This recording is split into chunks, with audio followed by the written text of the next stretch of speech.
Every system has a breaking point. And right now, you're living in an economy that's running out of room. The United States is carrying a deficit so large, so fast-moving, and so deeply embedded into the structure of the economy that most people don't even see it anymore. But you feel it in prices, in interest rates, in the pressure that never seems to ease. The gap between what the government spends and what it earns isn't just wide, it's accelerating. And you're living inside the consequences. Because when a deficit grows faster than the economy that supports it, something eventually has to give. And the longer this continues, the fewer options remain. So let's strip away the noise and talk about what's actually happening. Not the headlines, not the political theater, but the mechanics, the math, the part no one can spin. As of late 2025, the United States is running annual deficits measured in the trillions, not occasionally, not during emergencies, as a baseline. And the national debt has grown so large that the interest payments alone are becoming one of the biggest expenses in the entire federal budget. Before the government funds healthcare, education, infrastructure, or defense, it must pay interest. And because interest rates have risen, the cost of rolling over old debt into new bonds has exploded. The deficit widens automatically when interest rates rise. Even if spending stayed flat, which it hasn't, the cost of servicing the debt pushes the deficit higher every single year. It's a spiral, a slow one, a quiet one, but a spiral all the same.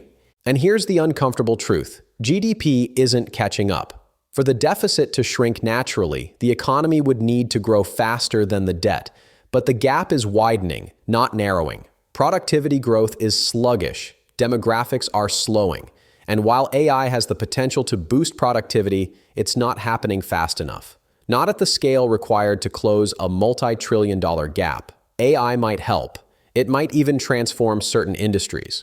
But it's not going to rewrite the federal balance sheet in time.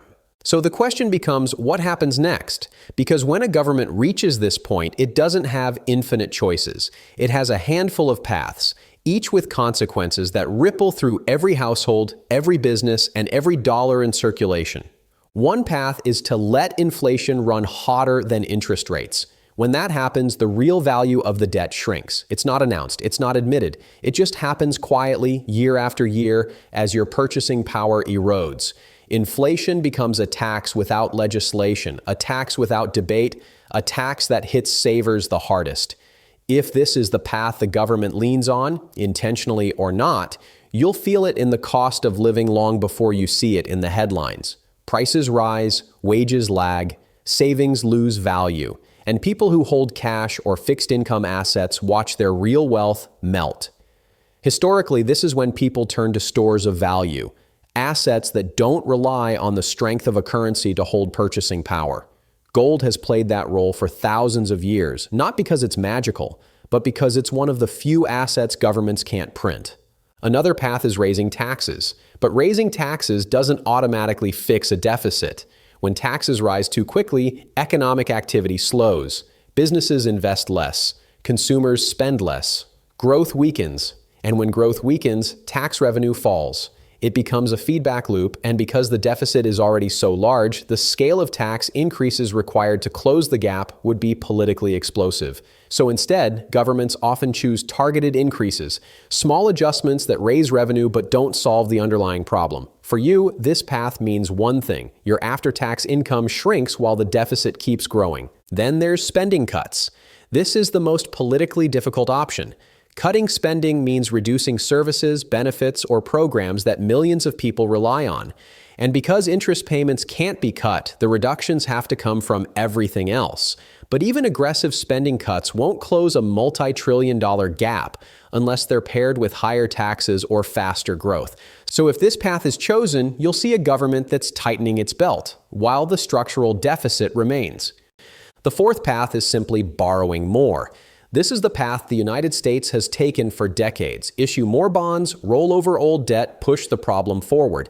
But in a high-rate environment, this becomes dangerous. Every new bond is issued at a higher yield, which increases interest costs, which widens the deficit, which requires more borrowing. It's a continuing spiral. Once yields rise, the math becomes unforgiving. This is the path that leads to the most uncertainty. Not because the US will suddenly collapse, but because the pressure builds slowly, quietly, and relentlessly.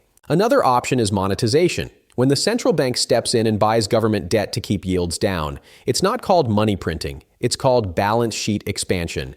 But the effect is similar: more liquidity, more currency, more inflation risk. If this path becomes necessary, you'll see asset prices rise, the dollar weaken, and your purchasing power fall. Historically, this is another environment where gold tends to perform well, not as an investment strategy, but as a hedge against monetary distortion.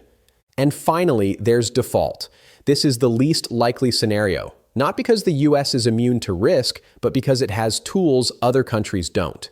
The United States controls the world's reserve currency. It can tax, it can borrow, it can inflate, it can monetize. Default is the last option, not the first.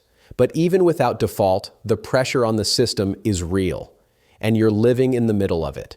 And here's the part that almost no one prepares for: the psychological shift that happens when a deficit becomes a permanent feature of the economy. People start to assume that rising prices are normal. They start to believe that debt rolling over forever is just how the system works. They stop questioning why their savings don't stretch as far or why every year feels a little tighter than the last.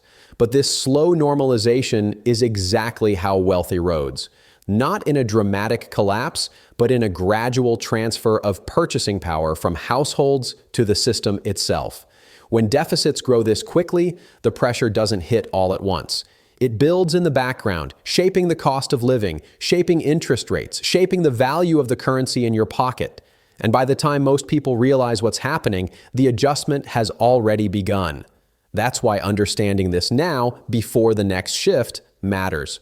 So what can you do? You can't control the deficit. You can't control interest rates. You can't control government policy. But you can control how exposed you are to the consequences. In environments like this, people who want to protect themselves often look at reducing reliance on long-term fixed income assets that lose value during inflation, diversifying into assets that historically hold purchasing power, building cash flow resilience, avoiding over-leveraging, and holding a portion of wealth in stores of value like gold, which has outperformed during periods of monetary stress. These aren't recommendations, they're patterns. Patterns that show up every time deficits spiral and currencies weaken. Because when a government reaches this point, the system doesn't collapse overnight. It shifts slowly, quietly, inevitably. And the people who understand what's happening, the people who see the direction of the deficit, not just the size, are the ones who prepare early. You're not powerless, you're not trapped, you're not at the mercy of the system, but you do have to act with intention, because the deficit isn't slowing down, and the consequences aren't waiting.